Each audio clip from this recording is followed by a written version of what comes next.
पल चैन न आवे, सानू एक पल चैन न आवे, सजना तेरे बिना, सजना तेरे बिना। दिल जाने क्यों घबरावे, दिल जाने क्यों घबरावे, सजना तेरे बिना, सजना तेरे बिना। सानू एक पल चैन न आवे, सानू एक पल चैन न आवे, सजना तेरे बिना, सजना तेरे बिना। ओ लागे दुनिया सारे, लागे दुनिया सारे, लागे दुनिया सारे, लागे दुनिया सारे, नए हरवा हमको ना भावे रे मोहे, लागे दुनिया सारे, नए हरवा हमको ना भावे रे मोहे, लागे दुनिया सारे, लागे दुनिया सारे, लागे दुनिया सारे, नए हरवा हमको ना भावे रे मोहे, लागे न दुनिया सारे, नए हरवा हमको ना भावे रे मोहे, लागे न दुनिया सारे।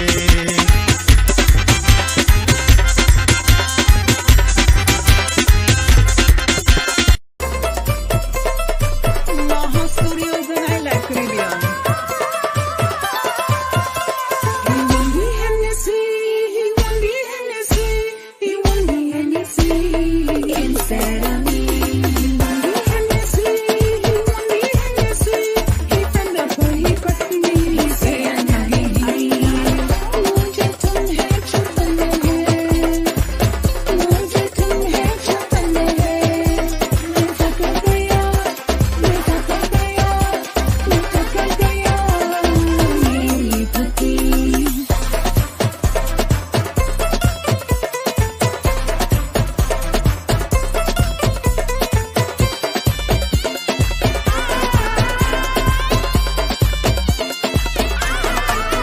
Nothing wrong with drinking Girdharie. Control the drinking if you start to hit. Stop out punching your family hurting. Me and the children home here waiting. So I tell baby that it's true, Johnny. And I come in low and right and say I live in here. He won the Hennessy, he won the Hennessy, he won the Hennessy instead of me.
Strong women don't play victim, don't make themselves look pitiful, and don't point fingers. They stand and they deal. Mandy Hill. Welcome to Get Real with Shameeza. I'm your host, Shameeza Ali, and it's truly a pleasure to be here with you this evening. Please welcome. My co-host is kind, she's beautiful, and she is simply amazing. Please welcome Suri. Hi. Please go ahead. Hi, everyone. Good evening. Shameeza, thank you for having me. It's a Yes. pleasure to be here and actually help out and, get to know people on a different level and get to know what they're going through unknowingly and silently. So I guess we're ready to get started. We are ready, and so tonight our topic is one that is very important, but however, it is one of those that we tend to not address in our community and in our society. So tonight we will learn about a woman that was betrayed by some of the people that was supposed to protect and guide her. She has survived through the worst of times, but she is not willing to give up and play victim. She's standing up and she's fighting back by helping others. First, I would like to ask everyone's complete respect for my guest tonight, as it takes a lot of courage to share a story. She has been through a lot, and I ask you to be mindful of your comments. She has agreed to take your questions, so please ask your questions when the time is right. Last week's show was quite a success.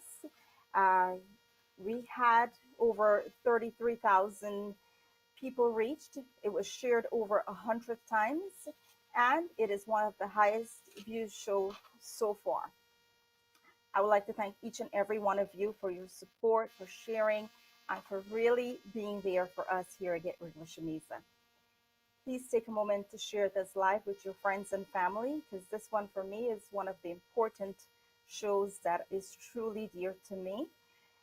You have a chance tonight to win a refreshing beverage box, compliments of Vermin the Desi Foundation.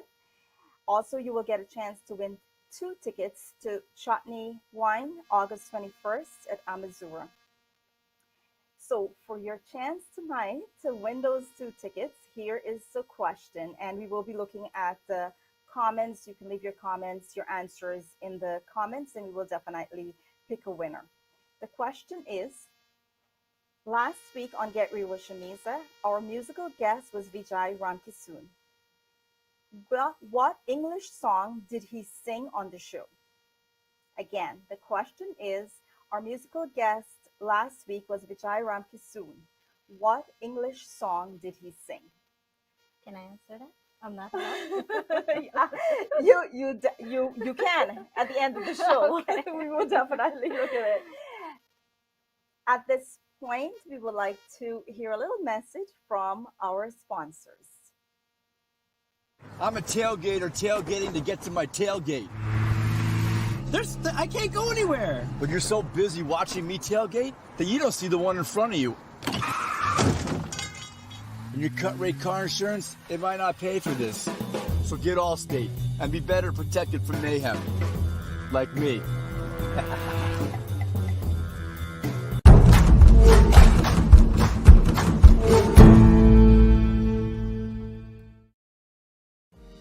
Enos Driving School offers training for CDL licenses, including tractor trailers, trucks, and school buses. Just think, with a CDL license, you can have access to thousands of driving jobs at large companies such as FedEx, UPS, MTA, or New York Sanitation. Enos Driving School also offers defensive driving courses and training classes for cars and motorcycles, all taught by their college-trained instructors who can even schedule your road test appointments. Inquire about other driving and training packages as well. You might even be qualified for their free CDL training, as they are a certified institution with the New York State Workforce One program. Call Enos Driving School today.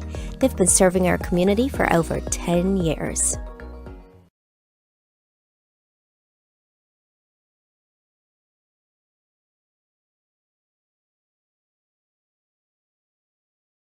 Calvin Singh at Rancho. Yeah, my liquor is my lover. I was born a drinker. Yeah, my liquor is my lover. I was born a drinker.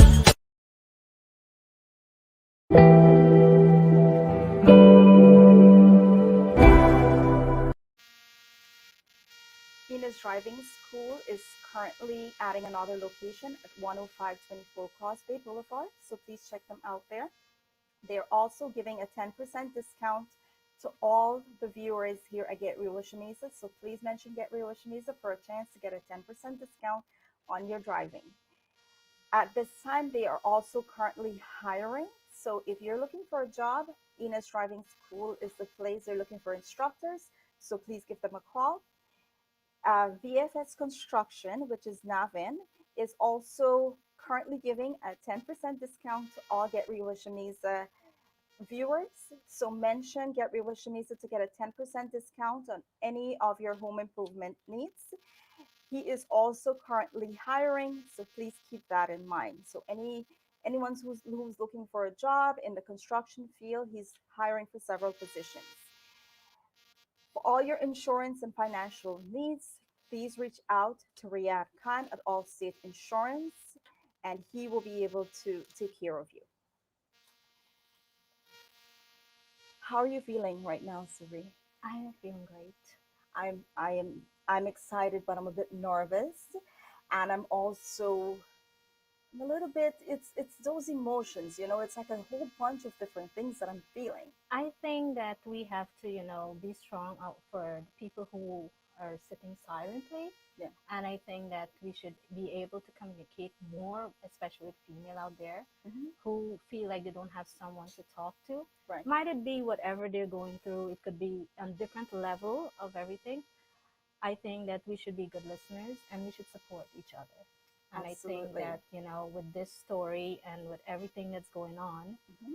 I think I'm very, very proud of this Be part of this here and tonight. to be able to make a change, make a difference. Exactly. The slogan for Get Real with Shameeza is "Be the Change." So tonight, more than ever, we are very proud to be the change.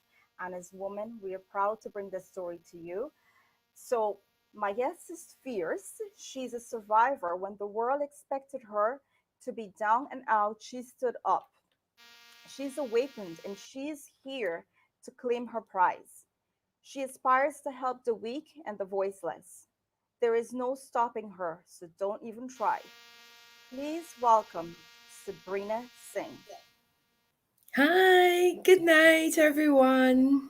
Hi, Hi, Sabrina. Welcome. hi, Sabrina. Welcome. Good to see Hi, you. Shuri. Hi, Shameeza. How are you guys? We're doing well. We're excited. We're a lot of different emotions that we're feeling right now. How about you? Oh gosh, I think I can relate to that right now.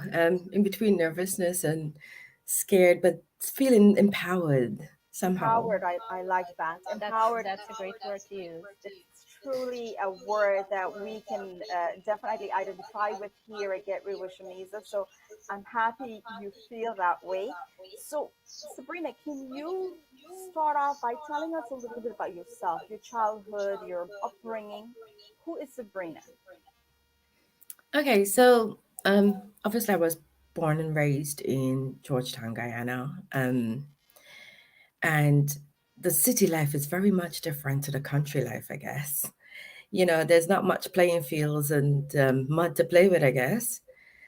So when the city flooded, there was a great time for all of us. We played in the avenues and had our report cards, and we just didn't care. Hopscotch was a thing. And, if you weren't from a privileged family, then I guess playing with mud and pieces of cloth was your version of a dollhouse. I'm sure we can all identify with that, playing Yeah. dollhouse with the mud and getting yourself that We don't those we were don't find that these days. Oh my God, the no. kids nowadays they don't even know what the mud is, They have what the the fancy dollhouse, Barbie dolls and the. and they're more with these technology indoor playing. They don't know what outdoor is mud. So Yeah, It's so iPads and Toys R Us. yeah, yes. how about we say it's our backyard or us Backyard. Yeah. in Guyana? So Sabrina, can you at 13 you had a very traumatic experience that happened to you. Can you share with us what happened? So growing up, I think because I was an only child, everything felt normal. Because you had no other siblings to relate to and any other stories, and any other person to speak to. So every morning I was awoken by my dad, and I didn't know what happened to me in my sleep. All I know is when I was awake. So I would think everything that happened to me was normal. So I went to school one day and my friends saw these love bites on my arms. And they said to me, "Oh my gosh, you've got hickey, you've got a boyfriend." And I was like, "No, I don't. It was my dad. We play, and that's how we play." Um, Little did I know I was getting molested at 13. And there were several things that happened to me during that age going forward that I didn't understand or know it was molestation at the time. So how would you say you react towards that when those incident was happening at the moment? What did you do after that period that your friends pointed out to you it's a love bite? What did you do after that? Did you tell your mom? Did you tell someone? I didn't tell anyone. I think at 13, you're so confused. You want to live life as a child. You want to go to school. You want to have your friends. You want to, you know, conform to secondary school. The last thing you want to think about is that you're being molested by your own dad. So I kept quiet, you know, out of fear, I guess. And how am I supposed to go tell my mom, this is what my dad is doing to me? I don't think that we were in a situation where anything would have come out of it. And I think the most important factor was fear that was involved in it. Okay, and this is when you were 13, Yeah, and this happened in Guyana. yeah. What part in Guyana you live again? Georgetown. Okay, so you're 13. This happened. It happened from 13 to what age? It happened, it probably happened before 13. 13 is my memory that I have to date. I Okay, have earlier childhood memories of being dragged out my bed. but My dad had a routine every morning. He would come into my room and he would wake me up. And like I said, if there were things that were happening to me whilst I was asleep, I wasn't aware of it. okay. So where You was your know, mom at this hour of the morning, or when you're home with your dad? Where would your mom normally be? my mom was in the kitchen. We had a little business. It's like a B&B, and she would cook for the lodges and stuff like that. So early in the morning, she's up getting food ready and so on. She didn't have time to come and check on me. She didn't have time to see what my dad was doing. And even Okay. if she did see, I don't think there's much she could have done either. And at this point, you would say you were the only child? I was. Okay, so you didn't had a sibling or someone you could have gone to, or No. a friend, or any confidant or anything of such.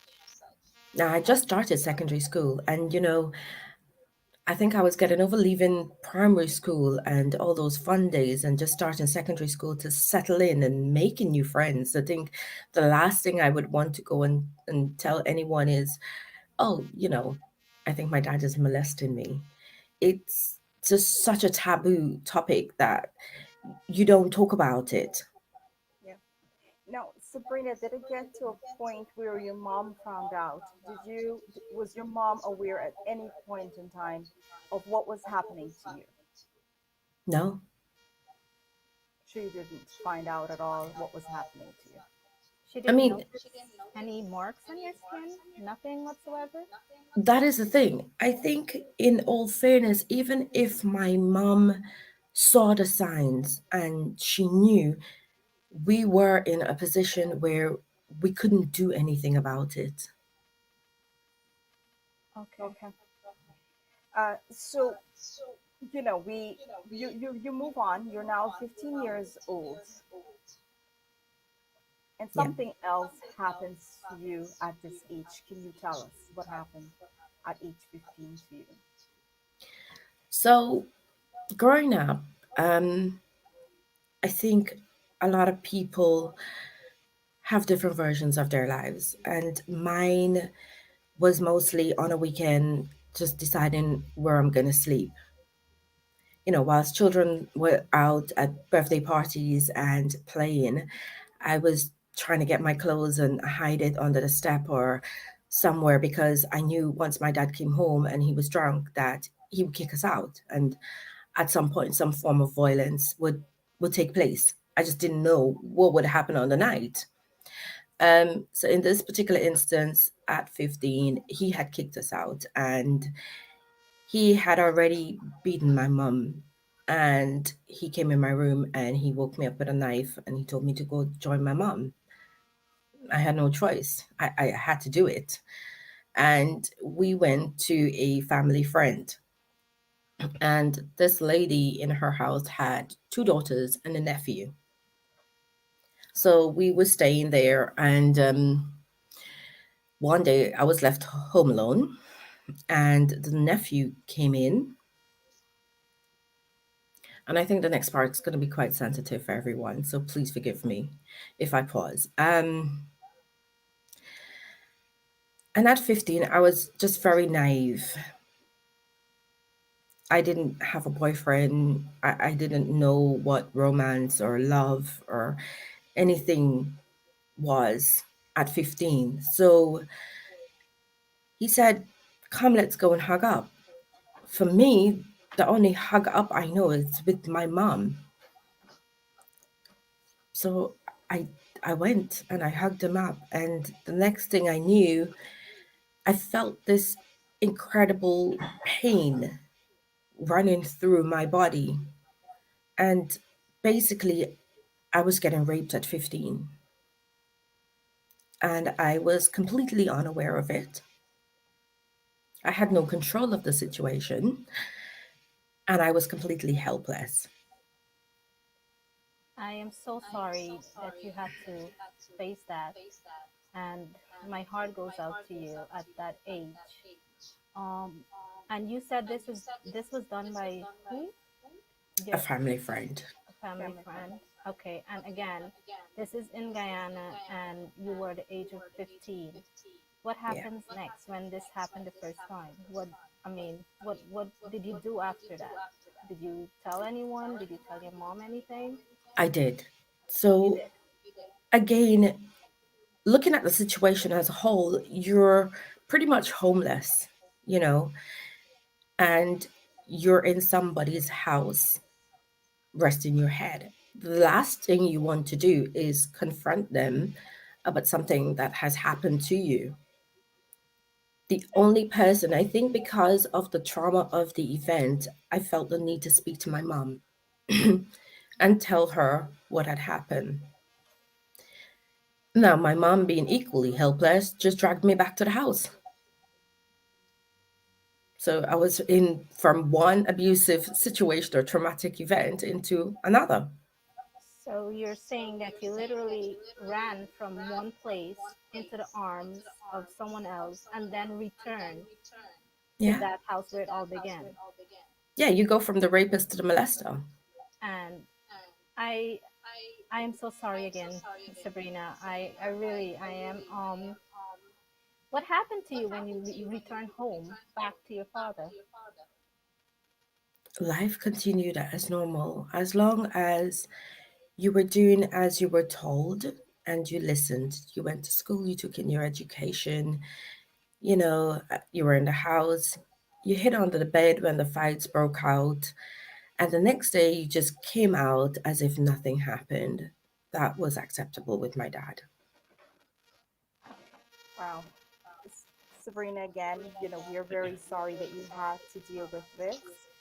And I can tell that it must have been a terrible time for you in your life and to relive it at this moment. I know it must be very difficult for you. So thank you for sharing this with us. So you're now 15 years old. You moved back in with your dad and your mom, right? Yeah. Uh, Move forward. You found you have a boyfriend now. You're 19 years old, and you're visiting your parents in Guyana. Yeah. You, I think we should actually find out when she leave Guyana to move yeah. to What the what US. what age did What you age leave did you? Guyana? Yeah. Because if we're taking a story by steps, we want to know when all of this happened. When did you leave Guyana? When did you return? What happened? When did you talk to your mom about this before you leave Guyana for the UK? Or was there any Of course. authorities involved? Anything whatsoever? No, the last thing I would do, and I think my mom did at the time, was tell any authority. We kind of kept that as our secret as women, you know? I was no longer a girl. I was no longer a child. I was now forced into being a woman. And I was determined to finish secondary school and start my life, be independent and make something for myself. I didn't want any of those instances to hold me down. I think at moving on from 15 years old, all I was focusing on is becoming so independent that I would eventually leave my dad's house and I would stand on my own 2 feet. You know, I'd be my own woman. So I started working and I went to Barbados to watch cricket. I'm a massive, massive cricket fan, you know. And I met my boyfriend at the time and we dated long distance for about 10 months. So after 10 months, he was like, well, do you want to take a trip up to the UK and see life here in the cold? And I was like, well, okay, let's try that, you know, being adventurous at 19. Um, and that is when I decided to take that leap of faith and come to the UK. Okay, so your boyfriend that you met in Barbados, he was visiting from the UK to Barbados. He's not Barbadian or anything, right? Can you hear me? Sabrina, did you heard me just now? Hi, sorry, I don't know what happened there. Oh, sorry. No, I was saying that you met your boyfriend who was visiting from the UK in Barbados during the cricket season, Yep. and you decide to leave from Barbados, or did you leave? You went back to Guyana and leave from Guyana to the UK I with went him. back to Guyana. I had a career. At the time, I was an immigration consultant. You know, I had already bought my first flat. I was feeling a little bit independent about myself, you know. But then I thought, this is a fresh start. This is my whole new beginning. So I'm going to take this leap of faith and travel across the world. If I can survive molestation and I could survive rape, then I could definitely survive through this relationship. So I took the leap of faith and I moved to the UK. Great. So now we're at the point you're 19 years old, you're living in the UK, right? And you go back to Guyana to visit your parents. Yes. Can you tell us what happened then? And take a So minute to breathe I, here. We just want the viewers to know that whatever she's about to say, it can be disturbing for many of you. So please give her a minute if she pauses or if she takes a little to continue. It's very hard for her, and take your time and tell your story. so at this point, I am 19 years old, you know, trying to make a fresh start, you know, I have found someone that I truly love. I'm going to start a family one day, probably get married, and I go home. And we have another family friend who is in authority. This person had a career and they'd come to our house. They would eat, they would drink, they would socialize. They had a family. So one day, back in those days, we didn't have iPhones and iPads. You know, it Right. was as simple as sending an email. So I wanted to send an email to my boyfriend at the time to let him know that I'd reached Guyana safely and all was well. So I said to the family friend at the time, I was like, "Can I borrow your laptop?" And he's like, "Okay, go in the room and go get it." No one was at home at that point. So went in the room and I was looking for this laptop and I just couldn't find it. It wasn't there. And I turned around to walk out of the room and there he was. and he had locked the door at this point. And I'm confused because I don't understand, well, what is he trying to do? And before I know what was happening to me, I would then encounter my second rape. So sorry to hear Sorry. that, Sabrina. Sabrina, was anyone in the house when this happened, or was just you and this family friend? And if you don't mind, do you want to say what career he was on or anything towards that? It's okay if you chose to say it, and it's okay if you feel like you don't want to also. He was a doctor. Okay. And where was he working at that time in Guyana? He was working for a private hospital. Okay. And he raped you in that house that that you went back to visit. Yep. And And was anyone home at that time when that happened? no, there was no one there. And I begged with my life. As I saw what was happening, I begged with my life for it to stop, hoping that he would have a conscience, hoping that he would just stop. You know, you just want that person to stop and say, "This is a mistake. I don't want to do this. I don't want to hurt you. You're another human being." But he didn't. And how old do you think he was at that time when you were 18, No, she's 19? You were 19. 19? How Yeah, old do you think he was? I think this person was probably in their 30s. 30s. Okay. Yeah. So at this point, what do you do, Sabrina? Do you tell your mom about this? What do you do at this No, point? I don't talk. I find it so incredibly hard to open up because I feel ashamed. I feel as if this is all my fault, and how could this happen to me? How could this happen to me yet again in my life? You know? Okay. We're gonna pause on that incident for you to take a breather. I know how you're feeling right now. I bless you. But this is why I will go back to the old school when they say when you have girl children, be careful Yeah, who you have in your house. exactly. And not only that, who can we trust? I know. You And know? this it all started then when people do these such of things and they get away with it. Yeah, And my mom has a rule. She's like, my daughter is not going to spend vacation nowhere without me going out. I went through the So same thing I too. I believe in that completely. And I'm so sorry that your mom wasn't there and you had to go through this alone, Sabrina. But Sabrina, when you went to the UK and being that this happened to you before and you went to the UK, did you seek any sort of help or did you learn anything from it? Did you say, I'm going back to Guyana and this bad situation happened in Guyana. I leave Guyana, went to the UK, and I'm going back now.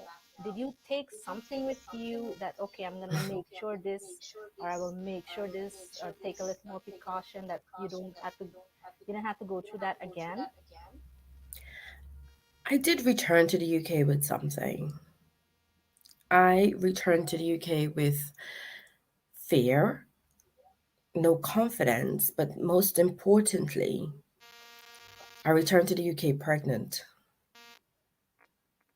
But because this doctor had raped me, not knowing, I went to the same very hospital to see a gynecologist who had examined me and told me straight in my face that I wasn't pregnant. I should just go home and rest. And a month later, I was just getting sick. I was vomiting and I didn't understand what was happening. My mom was like, "You're pregnant." And I think at the time, my mom probably thought that I was pregnant for my boyfriend. And I went back to the hospital and saw the same gynecologist who said, "It's too late. We can't do anything for you. You now have to bear a child out of rape." So that is when I returned to the UK.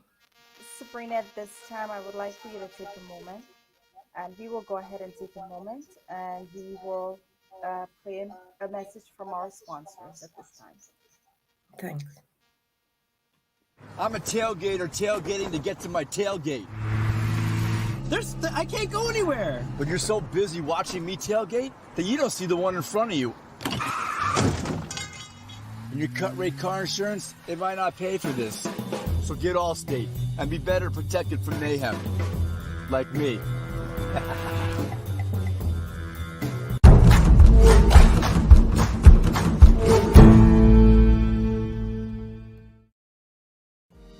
Enos Driving School offers training for CDL licenses, including tractor trailers, trucks, and school buses. Just think, with a CDL license, you can have access to thousands of driving jobs at large companies such as FedEx, UPS, MTA, or New York Sanitation. Enos Driving School also offers defensive driving courses and training classes for cars and motorcycles, all taught by their college-trained instructors who can even schedule your road test appointments. Inquire about other driving and training packages as well. You might even be qualified for their free CDL training, as they are a certified institution with the New York State Workforce One program. Call Enos Driving School today. They've been serving our community for over 10 years.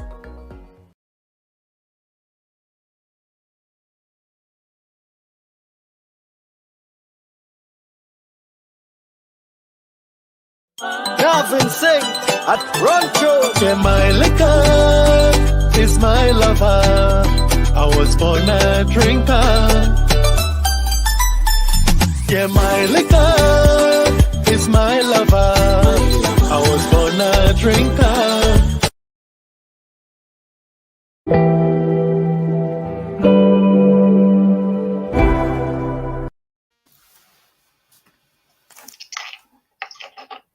Sabrina, welcome back. Thank you. Welcome back, everyone, too. Sabrina, so You found out you you're found out you're pregnant pregnant in Guyana, and and your mom your asked mom you, asked you, or did she ask or you did she ask you when? when? Did she ask like Did some she ask personal some personal questions, questions, like like a modern doctor should have very very intimate intimate questions, questions, like like when was the last when was the time last you had time you had your menstruation or anything as or it such, was or okay it with was her okay with that her that you've been you've pregnant? been pregnant? My mom actually figured out I was pregnant before I did. Sorry, we can't Sorry, hear we her. can't hear her. Yeah, Yeah, go ahead, go Sabrina. ahead, Sabrina. Yeah, sorry. As I was saying, I think my mom figured out I was pregnant before I did.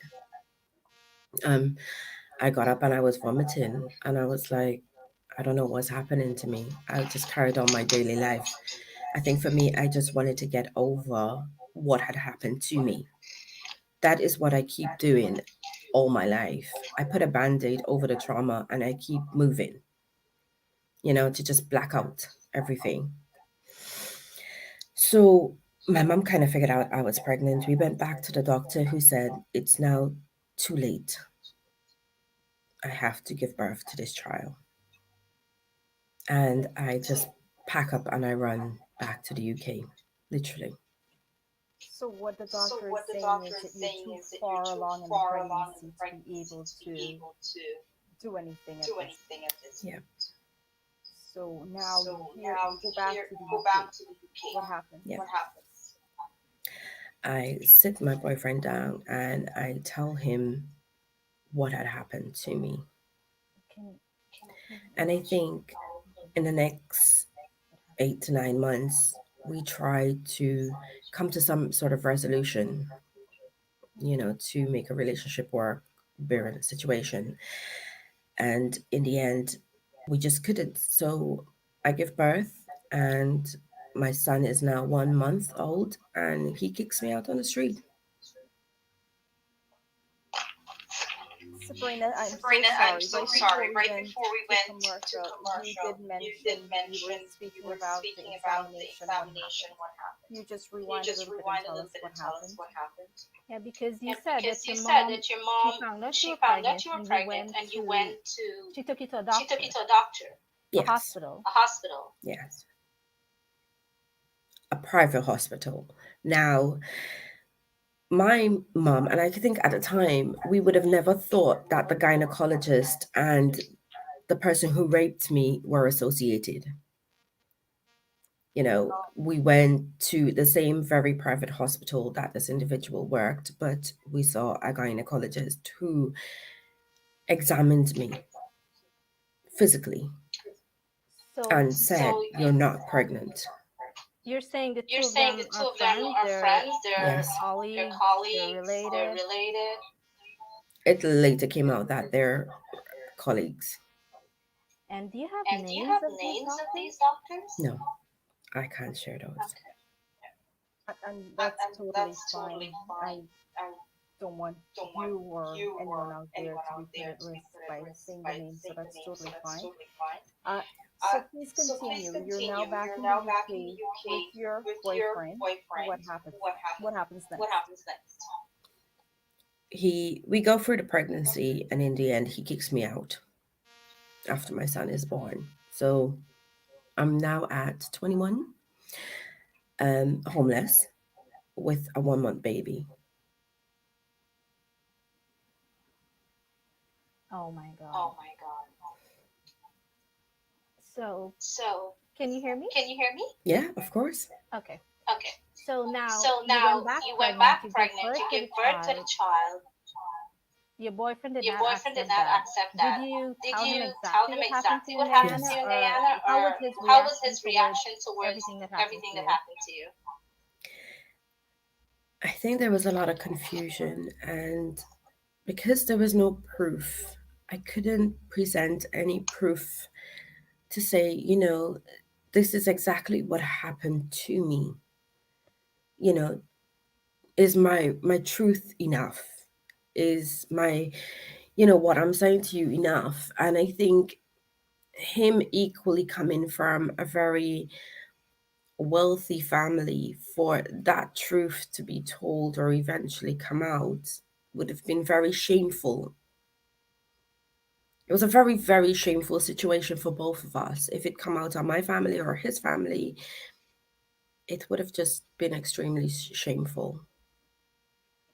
So instead of us dealing with it as a couple and united, I guess he looked at, what his family would say and just made the decision to say no. Okay. So he made a decision not to accept you with the baby. Did you feel like he had any kind of remorse towards the situation you've gone through? Did you hear me?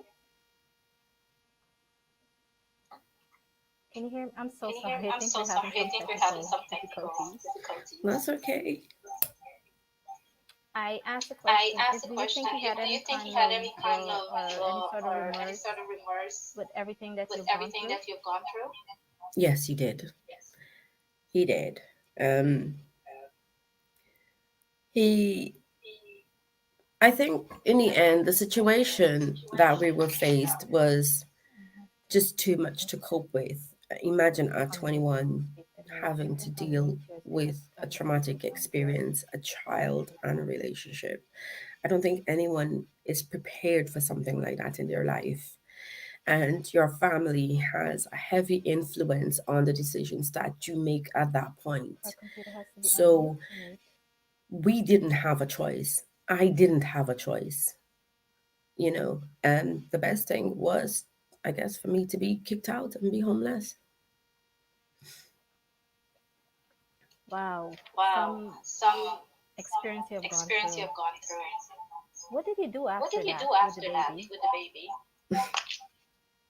It's funny. I remember it like it was yesterday, and I had this buggy with this 1 month gorgeous baby boy. I loved him no matter what. He was my son, and I'm walking in the streets of London in the rain.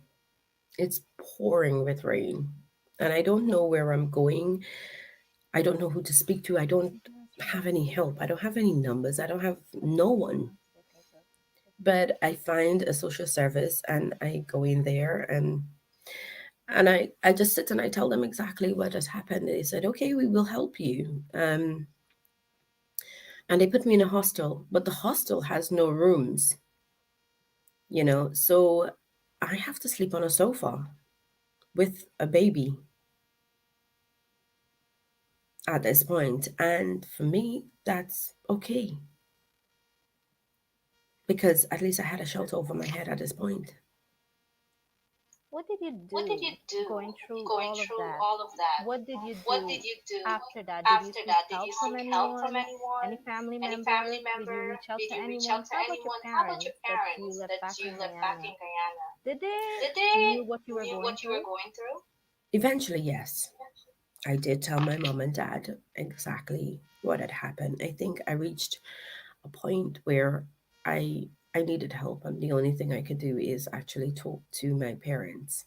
And it gets slightly worse after this. So I tell my mom and dad exactly what happened. They know the individual and everything. They can't do anything because this person is in a higher authority than them. So they stay quiet. And my aunt is coming up to the UK to visit her daughter. And she comes here and I am going to see her. So remember, I'm still kind of new to the UK. It's only been a couple of years. I'm not fully aware of, how public transportation works and everything else works. So there's a friend that I normally see and they said, "Where are you going?" And I was like, "Okay, I'm going to point B." And they said, "I'm going in the same direction. Let me give you a lift." And I'm like, "Okay, there's no harm in that, right? I have this young baby and, you know."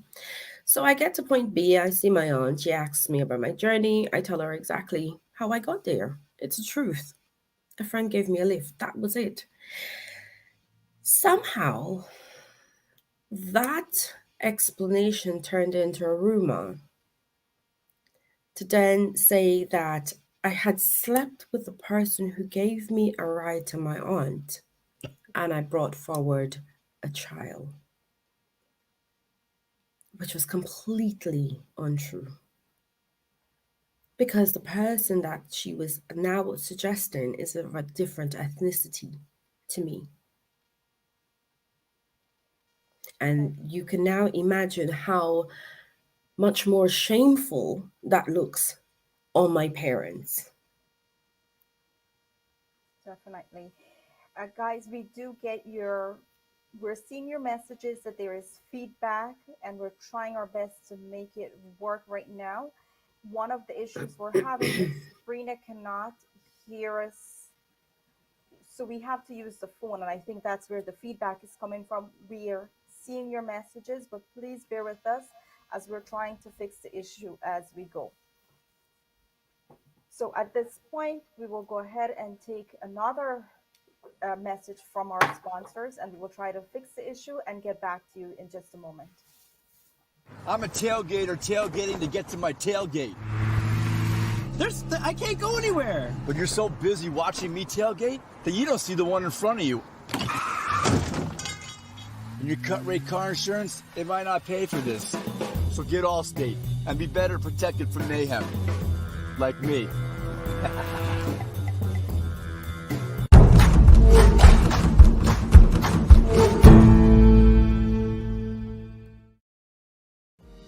Enos Driving School offers training for CDL licenses, including tractor trailers, trucks, and school buses. Just think, with a CDL license, you can have access to thousands of driving jobs at large companies such as FedEx, UPS, MTA, or New York Sanitation. Enos Driving School also offers defensive driving courses and training classes for cars and motorcycles, all taught by their college-trained instructors who can even schedule your road test appointments. Inquire about other driving and training packages as well. You might even be qualified for their free CDL training, as they are a certified institution with the New York State Workforce One program. Call Enos Driving School today. They've been serving our community for over 10 years.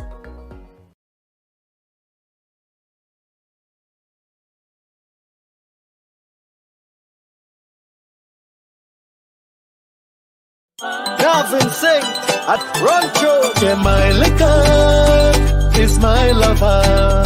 I was born a drinker. Yeah, my liquor is my lover. I was born a drinker.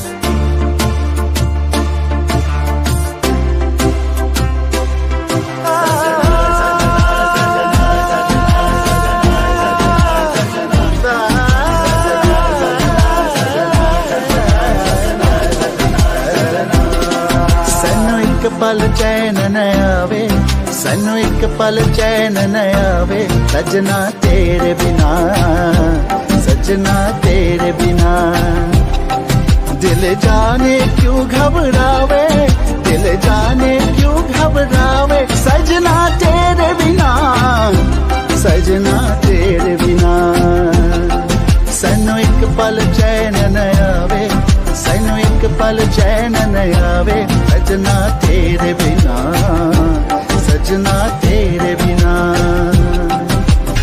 ओ लागे दुनिया सारे लागे दुनिया सारे लागे दुनिया सारे लागे दुनिया सारे ने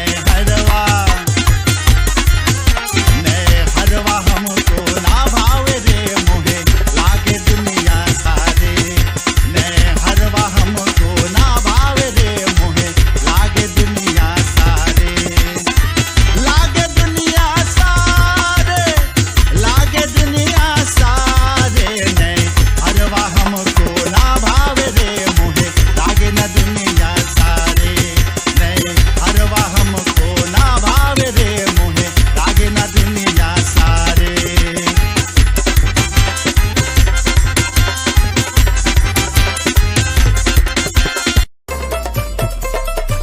Maha Studios and I like Caribbean. He won the Hennessy, he won the Hennessy, he won the Hennessy instead of me. He won the Hennessy, he won the Hennessy, he turned up for he cut me. He say nahi mujhe tum hai chupne hai mujhe tum hai chupne hai main thak gaya main thak gaya main thak gaya meri pati. Thank you for your patience, everyone. We are experiencing some technical difficulties, so thank you for your, patience with us. Sabrina, can you hear us? Sabrina, can you hear us? Of course. Perfect. We will continue. Do you want to Yeah. go So ahead? Sabrina, we're at where you left off, where you had your child and you're raising this child. Rumors went out that you slept with a random person, not knowing what you have gone through, and you give birth to a child.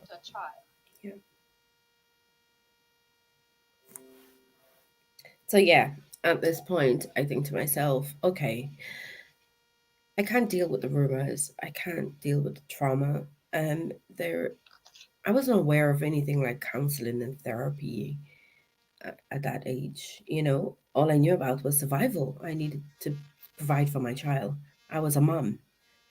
Get a job, go to school, and that's exactly what I did. I managed to get a job and try to look after my son and be the best mom that I could be, regardless of what the situation was. He was my son, and I loved him to bits, and no one could take away that love that I had for that child. But then it comes to a point where um, I'm forced to choose between my son and my job, and my employers basically told me it's your son or your job. And I'm like, okay, I have to make that choice, like most people do, most parents, and send your child home. Even though it was a heavy hearted decision to make, it's not one that was made lightly. but I knew for the betterment of my son that it was something that I would have to do. So I sent him home before he was one, um, with the objective of getting him back here as soon as I could. Um, and I sent him home before he was one and just continued working. I went to school, and that is where I started my accounting career. And I was just very determined to bring him back, which I later did. So your son goes back to Guyana with your mom, with your parents, Yeah. and he's living there. You're continuing your life. You're trying to build a future for your child. Yeah. What happens next? So I'm working and studying. I meet this gentleman, and we decide, well, okay, we're going to have a go at this. We're going to get married, and get settled. We're going to bring back my son and have a family. And this is coming on to about 24. Mhm, Yeah. So we do. I bring back my son and I get married to this gentleman. mhm. And And go ahead. 1 year later, I have my second child. What what is your how are you feeling at this point in your life? Now you have two kids, you're married. What is your feeling at this point, Sabrina? I feel settled. I feel stable in the sense that, you know what, I have run away from this life, this trauma that happened in Guyana. I have moved to a different country. I'm starting a fresh page. I have a husband. I now have a second child on the way. My husband has accepted my first child, and that means the world to me, because being homeless at 21 with a child, you don't have any hope. You don't have much of an aspiration. You don't think anyone would want you. And you get pretty much told that as well, that no one would want you with a child. So to be in this position, I'm extremely grateful and I'm really happy. Um, but Lord and behold, I would then go through 11 years of an experience. And I have to say, I think at this point, we were very young. Remember, this is the age of 25 Mhm. and being married, and by 26, having two kids. So we were very mature. We were trying to be parents and being partners. We were trying to, you know, parent our children and do what normal people do. Right. So we didn't have time to be partners.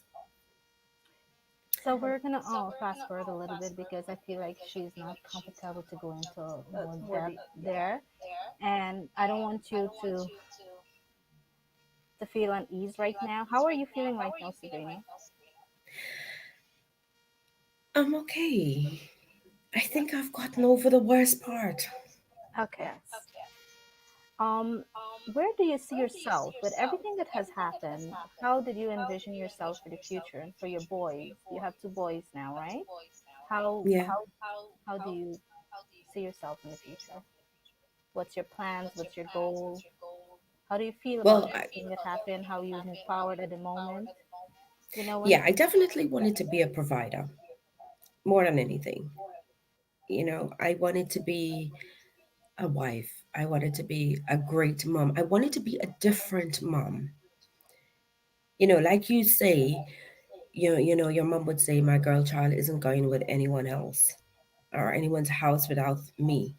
And I think for me at that point, I wanted to be the mom to inspire my sons, to teach them to not do the things that the men have done to me in my life, and to grow into strong men, kind, caring, and being married and going through my own struggles. I mean, don't get me wrong, my ex partner was lovely. We were best friends before we were husband and wife. We just went through the motion, and I guess we got lost in that marriage, which led him to cheat, you know? So he, your ex-husband, who you had your second child with, is at the point now where he cheats on you. You Yeah, guys, how long were you guys married for until you find this out? 11 years. 11 years. What was your reaction like at that point, Sabrina? I think after the first time, the second time, you get numb. You almost become so numb to it, and you think it's a way of life. You think, okay, this is what a marriage should be. This is normal. Let me just ride this out as long as I'm a good mom. As long as the kids can see this united front of parents, then that is okay. But Sabrina, you went through that. Do you want to provide the same for your sons? Because if you went through something where your mom was not seeing what was happening and you were with your parents, both parents, you're saying now you're in a marriage where your husband is cheating and you think that's a way of life? At the time, I think so. You know, um, I thought that that was the way of life. I thought that that was acceptable. And as the years went on and we grew apart, we realized that no. So one day I just got up and I said, enough was enough. I am going to get a divorce. I am going to walk out and give up everything, sell the house, get divorced, and start afresh. And I did that. Okay. So, well, it's a good thing that you gained that internal strength that you can move forward and Yeah. become the woman you are today for your two boys. Yeah. And I'm very happy to hear that. I mean, I know many viewers and people will have questions. I will ask one question that I know will arise a lot. In the future, you're probably gonna get back. Why did you wait so long to tell this side of the story? What happened to you? Why didn't you come out earlier? I think I asked myself that question, but I know within myself, if you had asked me this 15 years ago, I wouldn't have the knowledge. I wouldn't have had the resources. I am now in therapy and I've been through a few counselors, and I've eventually found a really good therapist that has allowed me to deal with my past, has put me back in the child mainframe and show me that this wasn't my fault. You don't ask to get raped, you don't ask to get molested, you don't ask to get cheated on. It happened. Can I answer clearly why I stayed? It's because I wasn't educated enough. I didn't have the resources, I had no help. So I stayed because I didn't know any better. And you're saying that your eldest son is the child that came from the first incident that happened to you in Guyana, right? Yes. How old is he now? He just turned 20. Oh, that's right. He And and I has the same birthday. he Happy birthday does. to him. Thank you. Yes. He Okay, so has he's a 20-year grown. old. Did Yeah. you talk to him about it? What Yes. happened? How did he react towards it? So on his 18th birthday, his dad and I sat. I mean, he calls my ex his dad. It's the only dad he ever known. And we sat and we told him the truth. And we assured him that no matter what path he chooses in life, just know that we will always be there as parents. We'll always support him and motivate him and guide him. And if he ever wants to find out who this person is or his biological father, then by all means, we will try our best to help him. And he clearly said, Mom, you know what? You've always been there for me. And dad is the only dad I've ever known. And I don't want to know somebody as horrible as that person who did what they did to you. And I feel incredibly proud that my son has got the confidence to and the knowledge to even acknowledge what has happened and say, okay, I don't want to bring you back to your past, Mom. Let's move forward with what we have. What a positive child. Definitely. And I know, coming to tell your story, Sabrina, you had the full support of your sons, your mom, and a lot of your relatives. Yes. Now, It was very hard actually coming out and saying this because there's so much taboo in our culture that you keep everything within your family. Every secret, every conversation, every problem, every situation, it has to be dealt with behind closed doors. You don't say anything to anyone, you just deal with it. But how do you deal with it? So, coming out and saying this to my mom was incredibly hard. But there is a bigger picture, there is a greater goal, and that is all that I am trying to achieve here. so Sabrina, what was the moment that, what was it in your life that made you say, I want to tell this story? Because as most people can hear, and they're probably based on the comments, this is very traumatizing for anyone to go through. What was it that made you want to tell this story? And comment on a, with everything that we have, our community the way they are, what made you want to tell this story and bring awareness, especially in our culture? The honest truth is one day I was trolling through Facebook and I saw your story, Shamiza. It was your story that empowered me. It made me think that you are such an incredibly brave woman to have gone through what you did and to come on a social media platform to even talk about it. It would require an incredible amount of strength. So if you can find that with through all that pain, then I have it within me too. and and here you are today telling your story Yeah, with you. with me and with Suri. Yeah. And I'm incredibly proud of you. It takes a lot of courage to do what you're doing. I can remember my night telling my story. I can remember the days leading up to it. It was very difficult for me. I even Yes. said the day, the night of, this is not something I can do, guys. We can't do this. But I built the confidence, and I tried my best to keep.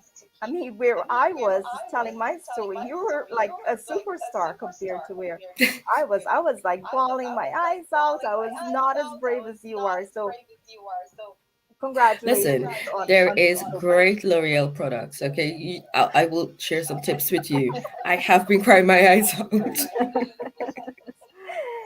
Sabrina, what is it that you would, what message is there that you would like to send to young girls, women, every one of us ha- has been affected in some way or the other with, you know, whether it's verbal abuse, mental abuse, whatever it is. What is your message tonight?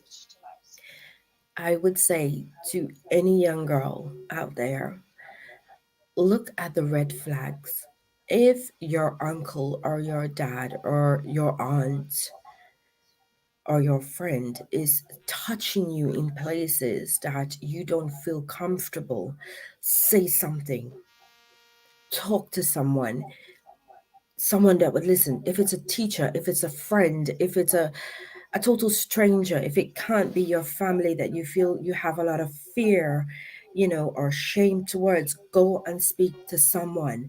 If it doesn't feel right within you, then no, it is not right. So speak up. I wish at 13 I had a voice. I wish at 15 I had a voice. Yeah. It has taken me over 20 something years to find a voice, to finally say what had happened to me, to grow and go through the trauma and therapy to understand what I had to deal with. So don't take anything for granted. Look at the red flags and say something. Shout, scream, talk, you know, go to anyone for help. Okay, and I also think that, as parents, as mothers, I think we should really try to have a relationship with our, especially our girl children, both Yeah. boys and girls, because these things actually happen with men too, Of Yes. course. and they're so they endure it because they feel if they do come out sometimes it could be very shameful for them as well, Right. Yeah. and they don't have a voice because being that they're a man, who do they go and talk to? Right. Yeah. But being that we're women, we have a little upper hand there that we can go and say something and people listen to us a little more. Right. So it all begins at home. Yes. Definitely. 100%. I teach my boys that if you go to school and if somebody speaks to you in a manner that you don't think it's appropriate, or they have touched you, or they've treated you in a way, say something. Yes. Tell a teacher, tell a friend, tell somebody. Perfect. Do you think you're being judged because of what happened to you? Of course, I will be. Um, I will be judged. And you know what? That is okay. It's okay. I always have one motto in myself that has kind of helped me through my journey, and that is until you have walked a day in my shoes, then you can judge me. Absolutely. I know my struggles, I know my pain, I know my journey, and through it, I've become a stronger woman within myself. And I will continue to grow, I will continue to learn. Judgment shouldn't be placed on anyone. So if you feel the need to put that upon yourself, then that is totally fine by me. Right. Sabrina, I know you have started a foundation where you're able to help people.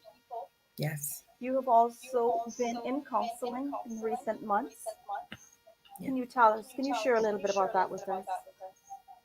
So we have a charity in the UK, that is called Brixton Soup Kitchen, and it supports homelessness. Now, obviously, homelessness is something very close to my heart. And this is a charity that supports men, women, and children. And I've actually gone there. I've met the founder, an incredible guy, Solomon. And the work that he is doing is just phenomenal. He doesn't stick to a postcode or an area or an ethnicity.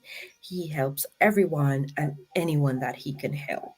So I am going to start my fundraising in order to kickstart that. And also, I hope in the future I'd be able to have an opportunity to do something for the women in Guyana, because I think that is something that we don't ever speak about, or there's not much of a resources there to help women or children and men that are going through domestic violence and abuse every single day. So it's an objective to get something done out there.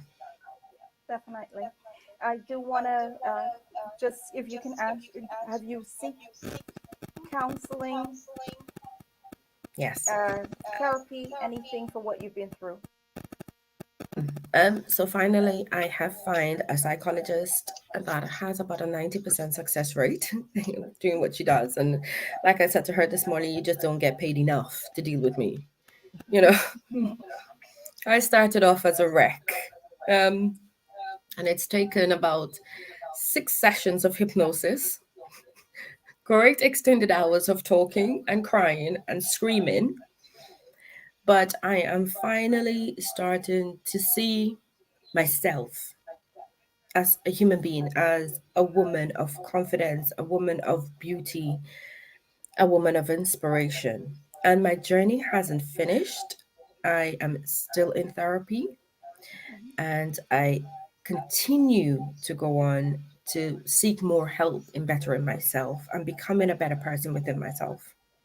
Perfect. Sabrina, I thank you for being here tonight. It was truly a pleasure. It was indeed, it opened eyes and doors for many, and it was such a pleasure to have you here. I'm glad that you're seeking help. Um, with everything that you just said and going and get the help that you need, do you think that you found closure? I have understood what I went through. I wouldn't say I have found a complete closure. To say that I have found a complete closure in every single thing that has happened to me in my life, would be an understatement because there is so much to absorb and understand and go through and deal with. So I'm not at complete closure as yet, but I'm getting there one day at a time. One day at a time. And that's the way to go, Sabrina. I thank you very much. Sabrina, thank Before you I so much. go, Yes.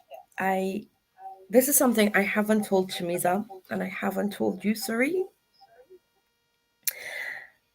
I want to thank you so much from the bottom of my heart for allowing me to do this show.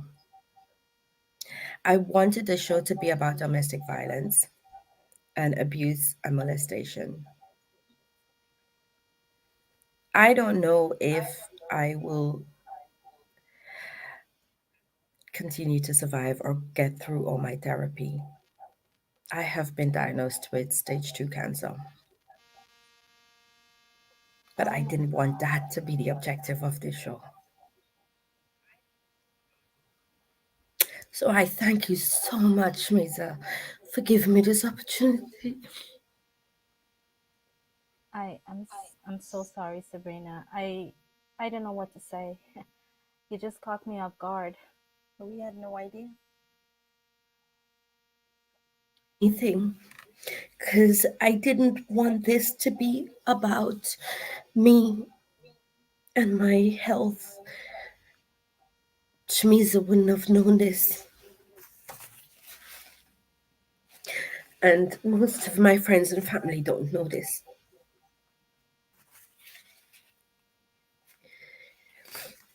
So I thank you so much for giving me this opportunity. I pray that you survive this, and I will keep you in my prayer. And I know you're a strong woman, and you can fight this. Okay? You know, God moved mountains with prayers, so you can fight that. A miracle can happen and will happen. Just speak it, okay? Speak it, it will happen. I know I tried really hard, you know. I didn't know how to come out and say this, but I just wanted this whole journey to be based on what had happened and not an illness. It's a cause and a cause for celebration. So thank you very much. And whatever religious belief you have, just continue to pray and you will gain that internal strength. You have great people surrounding you right now, and we're always going to be here to help you. And continue to be the strong person you are. You'll come out shining. Pray God I will.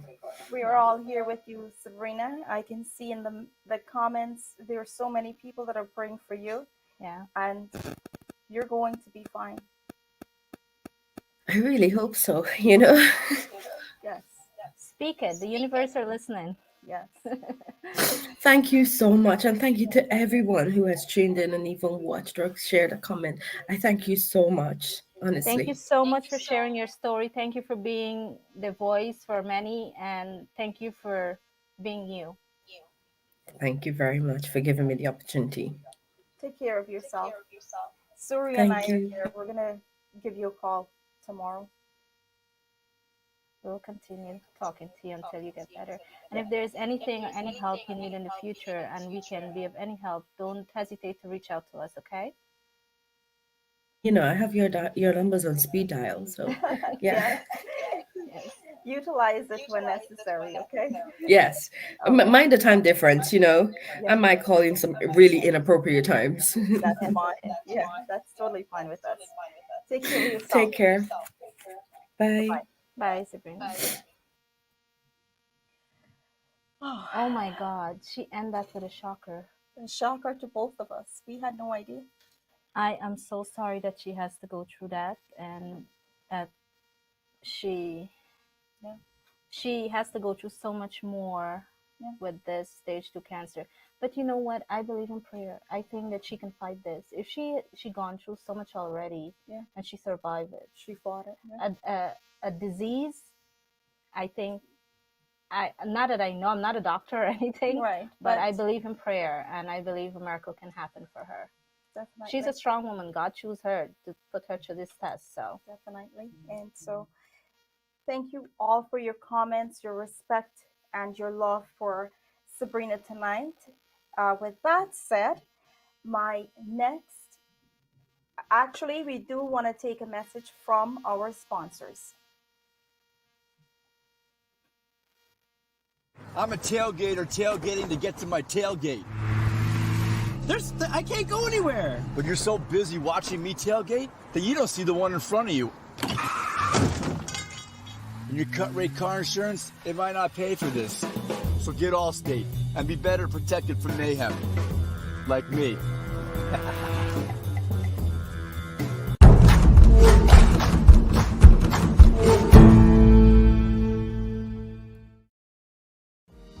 Enos Driving School offers training for CDL licenses, including tractor trailers, trucks, and school buses. Just think, with a CDL license, you can have access to thousands of driving jobs at large companies such as FedEx, UPS, MTA, or New York Sanitation. Enos Driving School also offers defensive driving courses and training classes for cars and motorcycles, all taught by their college-trained instructors who can even schedule your road test appointments. Inquire about other driving and training packages as well. You might even be qualified for their free CDL training, as they are a certified institution with the New York State Workforce One program.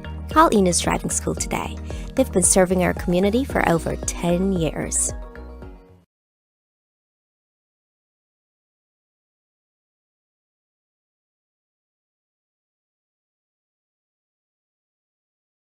Gavin Singh at Rancho. Yeah, my liquor is my lover.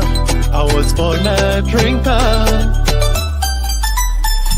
Yeah, my liquor is my lover. I was born a drinker.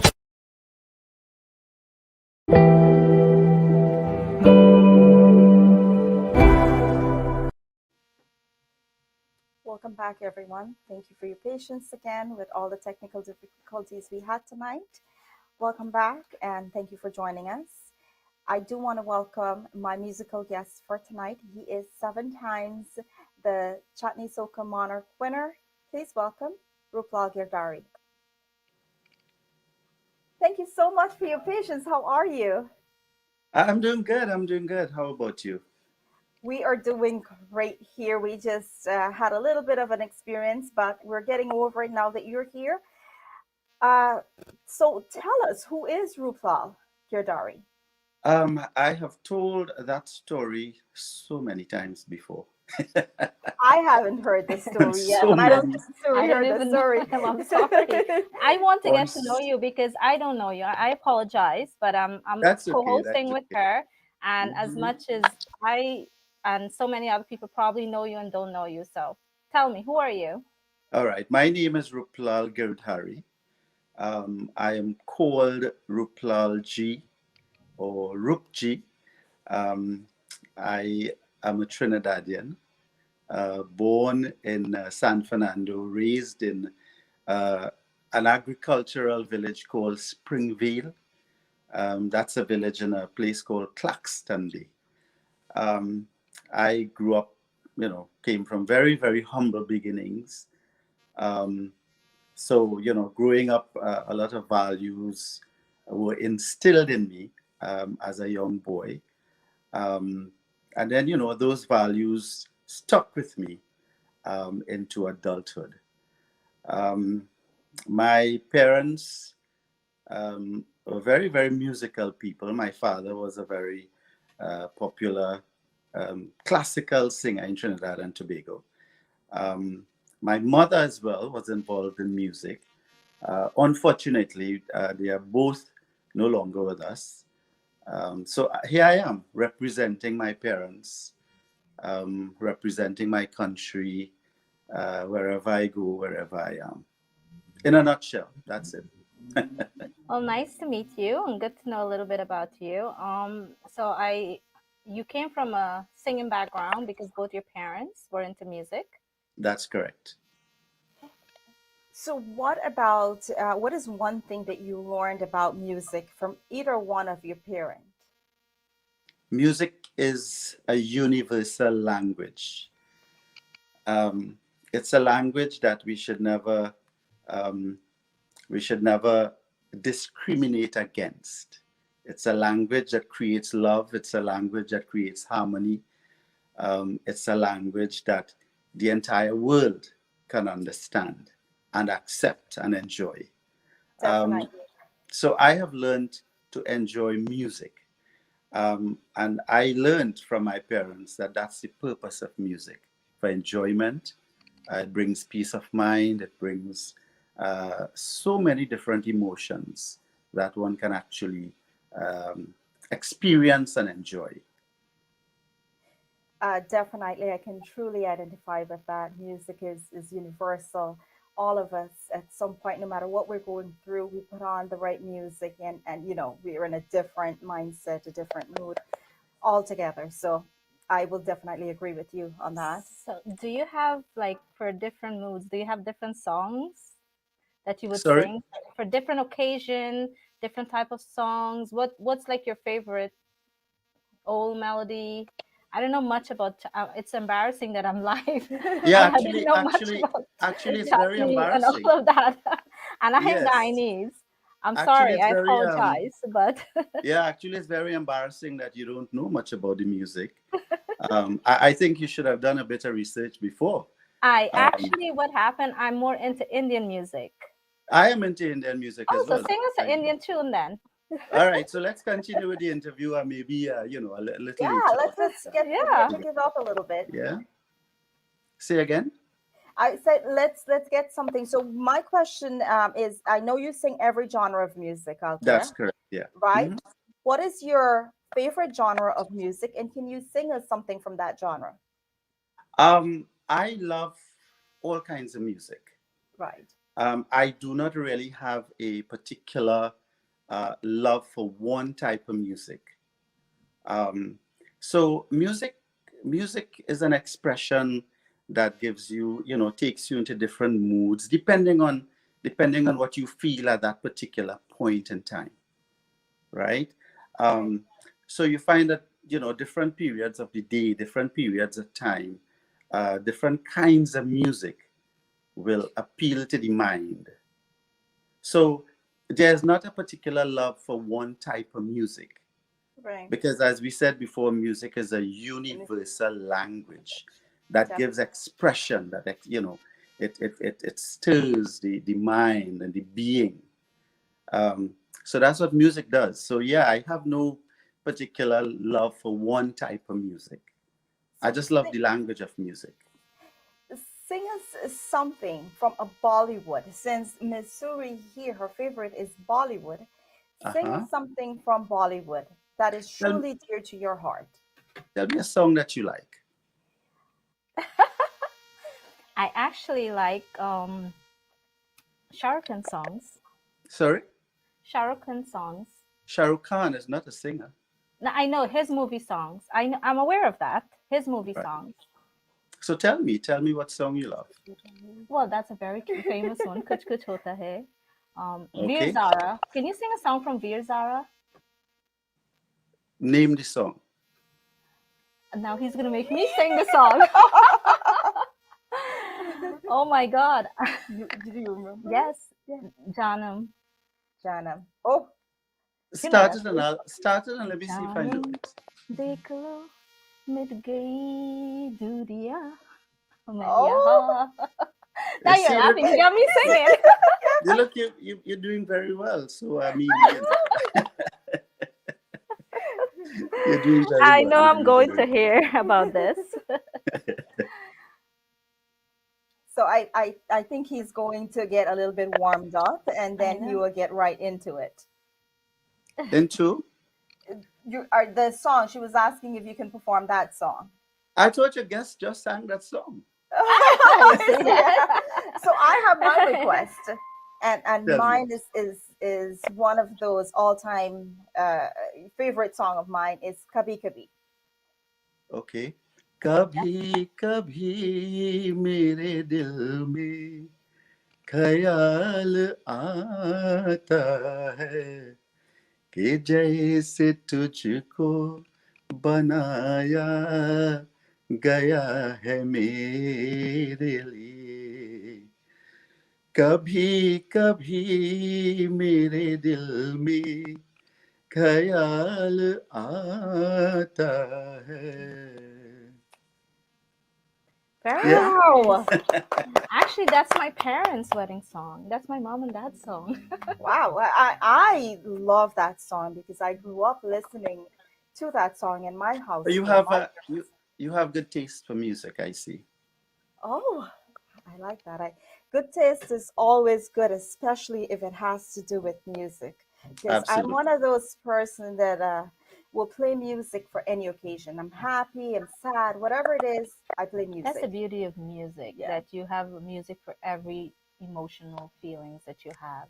There's right. a music for that. And not that I am not familiar. I'm a little familiar with the chutney side and the soca side, and but I am not like 100% with it. But I'll tell you what, when Guyanese Yeah, ready to play their soca music, my God, yeah, that's when you know all kind of dancing and all kind of music. definitely. That's when you interact with everyone and the West Indians in the whole. So Right, it's good that everybody are able to go out there and sing and bring joy to people's lives with music. definitely. Now, as a Yep. performer, Rooplal, as a performer for over 20 years, Uh-huh. how do you keep your music relevant? You have it's important, because of social media, because of the technology, because of so many different platforms, right? Right, It's important to keep abreast of what's happening in the music world. right. Um, you keep current, you keep relevant, and you keep reinventing yourself all the time. Um, yeah, and that's how that's how it's done. Right. You look at the trends, you look at the type of music that people are listening to. Bollywood songs have a big impact on what is happening now in the music world. Um, from a local point of view, now Bollywood songs are in the front burner, Hmm. because even the chutney artists are, they have been using Bollywood songs and so on to create their chutney songs. So Bollywood music is a big part of what is happening now Yeah, in in the local culture, Guyana, Trinidad and Tobago, wherever, West Indian music is heard. absolutely. And speaking of Bollywood, as Suri said, she loves Bollywood music. I love Bollywood music. Uh, who is your favorite Bollywood singer? Um, there are quite a number of them. And as an artist, I actually learn from almost everybody. Um, so to point, there's a guy called Arjit Singh, Hmm. Yes, I right? think we're Arjit all Singh, familiar. Yes, yeah. yeah, he You sings have some Arjit really nice Singh, songs. you have Rahat Fateh Ali Khan, Oh, yes. you have Neha Kakar, you have Yes. Sonu Nigam, you have so many Name them folks. all. Right. Yeah, and they create beautiful music. So um, one of the guys who is quite current, one of the guys who has been doing a lot of music for Bollywood is Arjit Singh. Hmm. Yes. Um, so he's pretty much, in the forefront at the moment. Right. So yeah. And speaking of Arjit, he is loved by many. His music is loved by so many of us. And I don't think there's anyone better to do justice to Arjit than Rooplal. So, can you sing us something from Arjit? Let me see. What song do I remember from him? Um, We might need the viewers to send us a song right now. And I see Christine is on. So, good night to you, Christine. Christine might be able to give us that song. Or maybe Tausif. yeah, I actually can't at the top of my head just, Think of so we're remember waiting an on the Arjit Singh. comments to Yeah. get us a song that's from Arjit that everyone would like to hear at this moment. Mhm. And like I said, Tausif will deliver. All my favorite Arjit is the man, but Tausif, can we have one of his songs that you would like to hear, Mr. Uh, Girdharie perform for us here tonight? Yeah, once I know it, I'll definitely do a chorus or two. I mean, Yeah. I um, actually have a question for him. So, being yeah, that you came, I have a question for you. Being that you sure. came from a musical background, a musical Mhm. family, had you not, what would your career be? Say that again. If you did not came from a musical background, did you see Mhm. yourself being anything but a musician? Where would your career path be if you weren't a musician? I don't know. Um, oh, you mean apart from music, what would I Right. have done? Yes. Well, I have done quite a lot of work, all kinds of different work.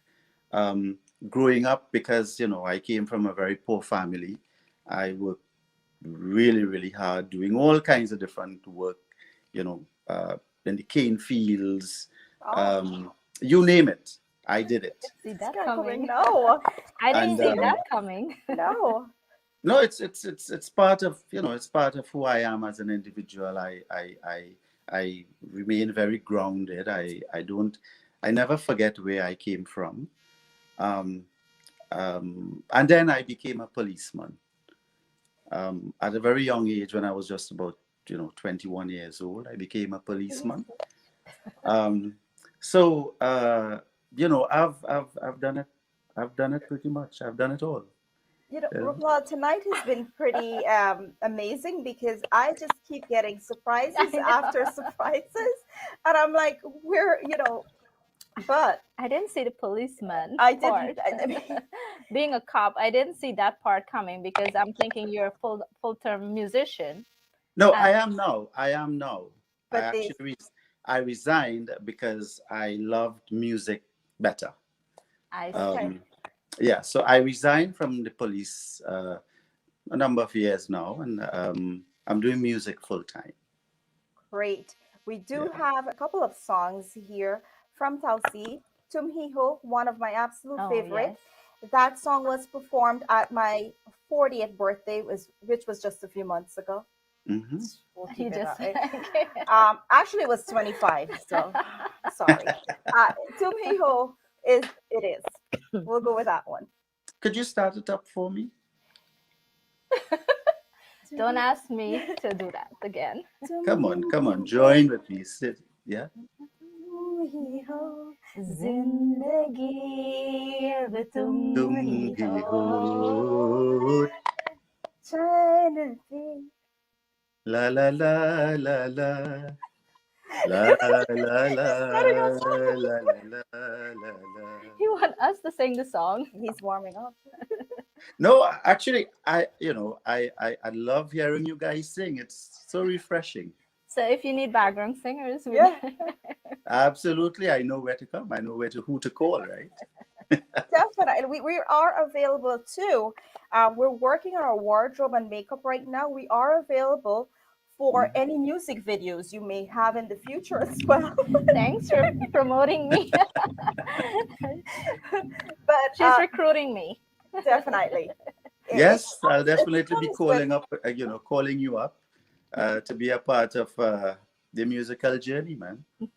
Yeah, we will have to prepare a lot for CSM and that kind of stuff. We're not quite there yet, but little music videos. If we just have to like go through the flowers and just Be the star act girl. like little Bollywood actors, we can do those with the help of Of TikTok. course you We can can. do Of those. course you Yeah, can. Nothing is definitely. impossible. So we do have Mr. Girdharie. Hmm. What is it about music that surprised you until this day? 20 something years in the business. Is there anything about music that surprises you? Um, Not really. Sometimes you hear a melody that totally blows your mind. Um, and then you say, wow, it's amazing that humans can actually create music that touches the soul. Yes. You know, and even that is no surprise because I mean we all know what human beings are capable of. Mhm. We are capable of great, wonderful things. We are truly. So So to be surprised about music, I'm not surprised at all. I'm not surprised. No. Being that Mhm. you're in this field for so many years, what would your advice be for upcoming singers and musicians and people who see music as their career for the future? What would some of the advice you would like to give them? I think the greatest advice that I have received um, is to learn. The process of learning never ends. Um, and social media has misled a number of the young artists. Social media has made, um, I want to say this in inverted commas.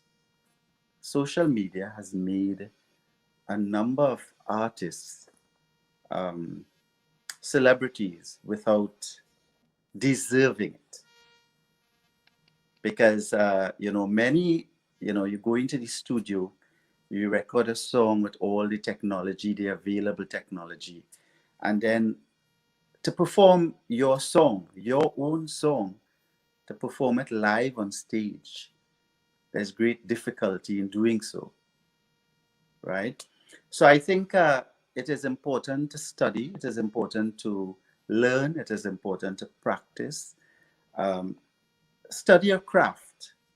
Study your craft. If you want longevity in this music world, if you want longevity in uh, enjoying the thing that you love doing, then it's important to master your craft.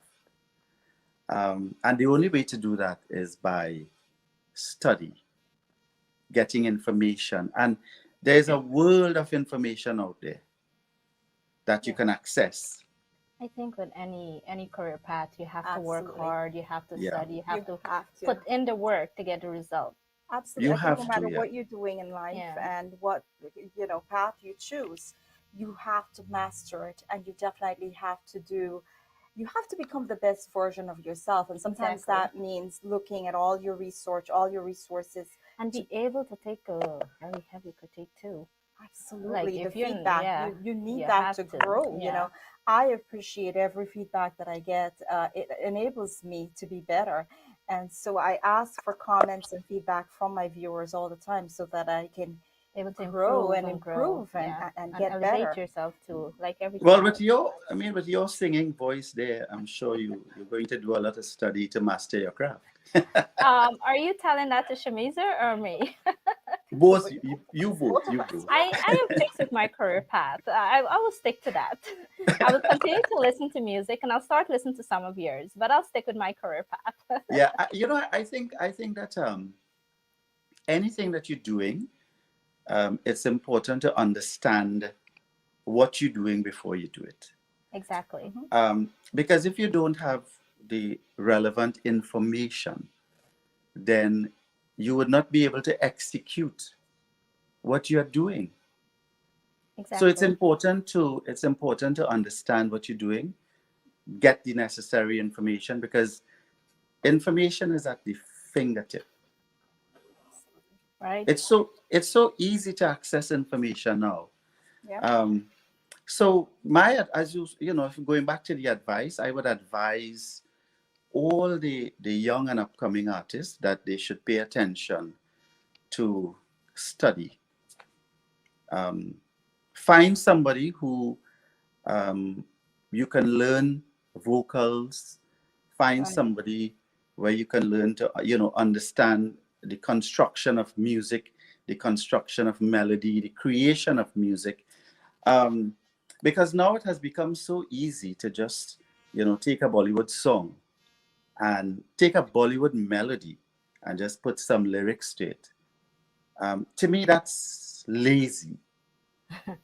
It's Um, lazy. There's no creativity in the music that you do. So, but if you understand music, if you try to study, understand the concept of ragas and so on, right? It will help you to create. It will help you to create melody, so that you can do original music rather than taking, Bollywood. Now, I love it. I'm not knocking anybody, yeah. I mean, I love the Bollywood stuff. Sometimes you hear a Bollywood melody and it's so refreshing, it's so nice that someone was able to take that melody and it's, you know, it brings back so many memories.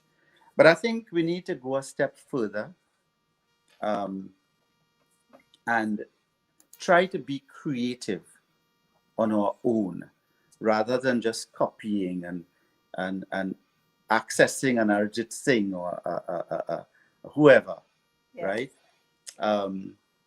Because to me, the creative juices have stopped flowing because it has become so easy to just take a Bollywood song and string some lyrics to it.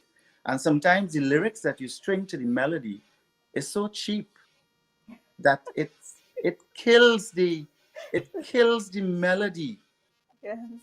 You know, it kills the melody. So I mean, like I say again, I am not knocking anyone, right?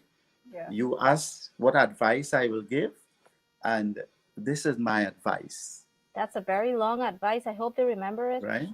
I I'm sure Take they notes. will. I'm sure they will. it has been registered, and I see based on the comments, you are highly uh, you refer to as the guru. So it means that we are in good company right now. Well, look, this is the first time I'm hearing that. I see so many comments about it, so I'm sure our viewers know something that you probably didn't know, Or and we No, really I definitely have me. never been referred to as a guru. I've never been referred to as a guru. well, I But this see this people is who new. This is new.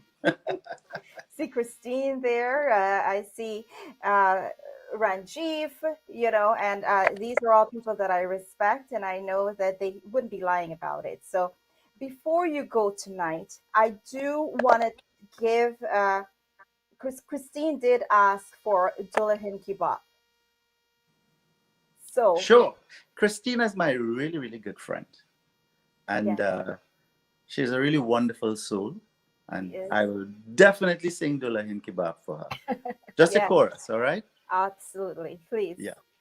Maro hilavan aaye, saya maro hilavan aaye, Dullahaniya ke baap, maro hilavan aaye, Dullahaniya ke baap, maro hilavan aaye, maro hilavan aaye, saya maro hilavan aaye, Dullahaniya ke baap, मारो हिलावन आए दुल्हनिया के बाप Right. मारो हिलावन आए. That was for Christine. That is for Christine, definitely. I do want to thank you for being Thank you here very much. tonight, Mhm. and thank you so much for everything that you've been doing. And we are here. We hope to have you back very soon.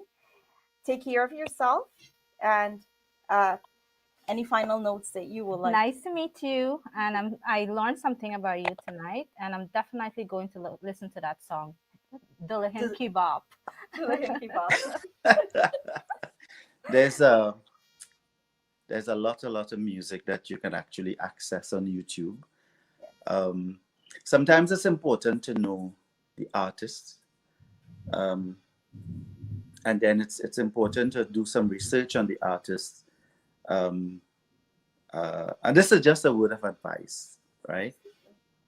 If you have to interview an artist, there's so much information available, that you can access the information, so that conducting the interview, you'd be able to really delve into the mind of the artist. I totally agree with you. However, I was put here on a short notice. I was here for the earlier interview and I was supposed to leave. And she asked me to stay back. I said, but I know nothing about this guy. She said, that's okay. You'll learn something. And I did. You see, sometimes like there's so much information that I would like to give, because you know there's a lot of stuff, that you know we could talk about, but in order to talk about it, that information has to come out from you, and you know it's important to have the knowledge and information about the It's artist. like an interview. When you're going for an interview, you have to do the background work. That's And- right. That's right. Okay, I'm totally aware of that. However, like I said, that I was not supposed to be co-hosting you. Yes. I was very prepared from my earlier Interview. Right. Yes, she interview. was. But I understand. it's my apology. I don't know much about you, but I sat here because Shameeza asked me to, and I actually learned something. So I actually gained. I didn't lose anything. I gained something. I gained knowledge who you are. Definitely. Wonderful, wonderful, wonderful. She Yeah, certainly that's now. good enough. Mr. Girdharie, I know I said that was like the absolute last question. I do see a comment from Jason Gopi, and I just wanted to read the question to you. He said, hello, good evening, longtime fan. I have a two-part question. First, I was wondering if you could comment on the people and families who used to riot after competitions and the late great solo Girdharie used to win. Were you present for those competitions, and do you know who were responsible for the hate coming from the specific Trinidadian people who have talked down on Solo's name even after his passing? Secondly, do you find it a pure coincidence that after these known riots, I can't see the rest of it? I missed you there because Solo Girdharie, he's my cousin. And Solo is well known locally and internationally. And I'm not aware that there has ever been a situation with Solo Girdharie. He has always he has a name for himself. One of the most amazing singer to have passed through Trinidad and Tobago. He's no longer with us, but his music continues to influence a lot of minds and a lot of artists. So I'm not too sure, what the question is really asking. I do apologize. Kind of cut off, but that's totally fine. I'm sure this person will get an opportunity at another time to ask the question because it is cut off at a certain point. But I thank you for being here this evening. I appreciate you, and good evening to you. Thank you. Thank you very much for having me, and I wish you all success in your future programs. Thank you so much. Thank you. You're very welcome. Take care. Wow, what an evening. Surprises. A lot of surprises, even on me. I know. Surprised me too.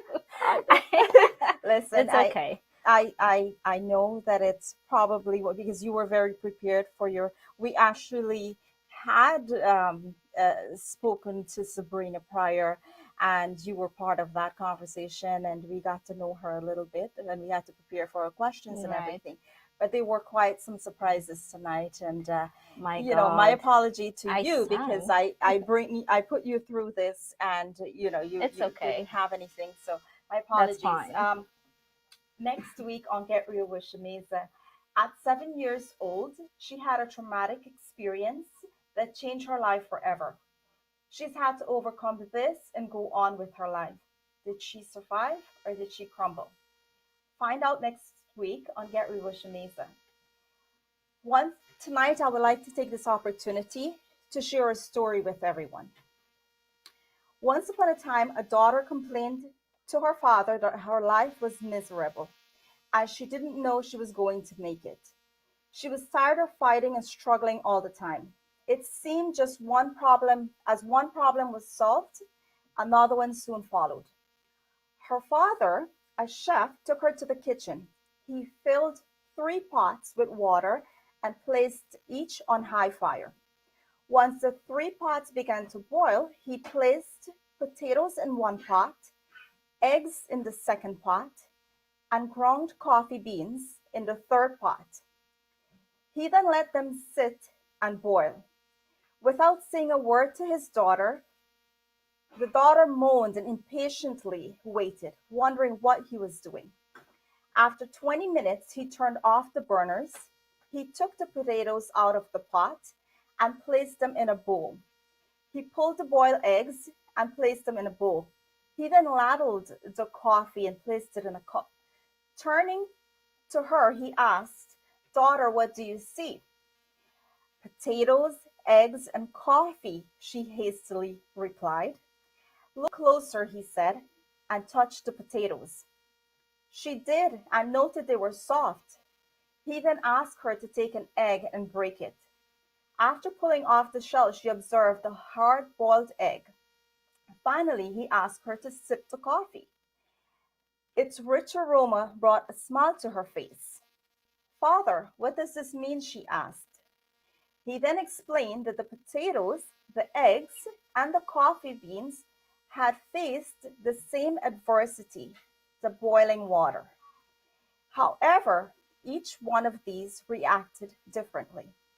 The potato went in strong, hard, and unrelenting, but in boiling water it became soft and weak. The egg was fragile and with thin outer shell protecting its liquid interior until it was put in the boiling water. Then the inside became hard. However, the ground coffee beans was unique. After they were exposed to the boiling water, they changed the water and created something new. "Which are you?" he asked his daughter. "When adversity knocks on your door, how do you respond? My question to you is, are you a potato, an egg, or are you a coffee bean?" I would like to thank all my guests, my sponsors, and my co-host for their contribution tonight on Get Real with Shameeza. This was episode 12 of Get Real with Shameeza. Until next time, stay real, stay focused, and be yourself. Good night. Good night, everyone.